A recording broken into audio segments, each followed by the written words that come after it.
What's up? Oh, I'm just compiling all the top sports scores, news, and odds so I can make the very best bets. Me too. BetOnline.ag. Join today and receive your 50% welcome bonus at betonline.ag.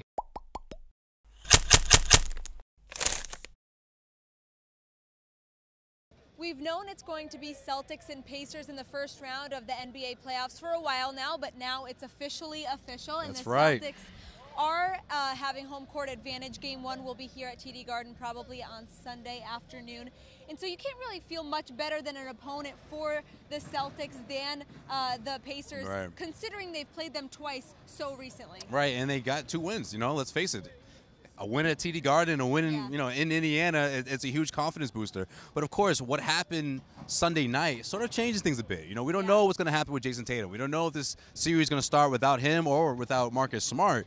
And that's a bit concerning if you're the Boston Celtics, whereas the Indiana Pacers, all of a sudden, they're feeling a little better about their matchup because of how Marcus Smart is able to defend the backcourt, what Jason Tatum means offensively to the front court.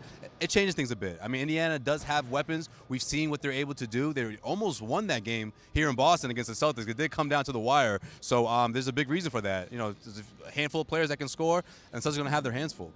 This Garden Report is brought to you by betonline.ag. Head to clnsmedia.com/win.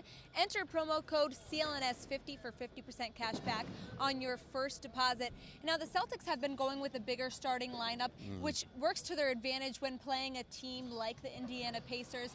And it seems to be working well. They're gelling on all cylinders. Like you said, a couple injuries, but they will have a full weeks of rest. So assuming they're at full strength come game 1, what would it take for the Pacers to kind of get that edge over the Celtics? I think 2 of the key guys, in my opinion, is one, Sabonis, what he's able to do from the perimeter and the way he's able to attack the basket, and of course Tyreke Evans, someone who could put the ball on the floor and really give you a hard time on offense. Defensively, you have to give it to Miles Turner. I mean, Miles Turner came up with huge stops here at TD Garden against the Celtics. He is someone you have to worry about on defense. He can stop you at the rim. He can get out there. He can defend you a bit. So it's going to be interesting to see what the Celtics are going to do, because now you have Aaron Baines back in the fold. You have Al Horford, which I honestly think is a big reason why Brad Stevens, he saw what happened to Tatum and Smart, and he said, you know what, Horford, why don't you just sit this one out, the whole fourth quarter before I lose 3 guys and get, reamed out for playing all 3 of them.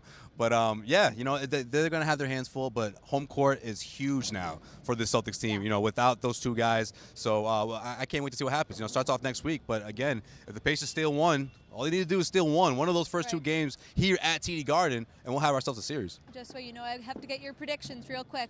What do you think? Oh, man. Without Tatum, if the worst happens without Tatum and without Marcus Smart, I give the Celtics, I say Celtics in 7.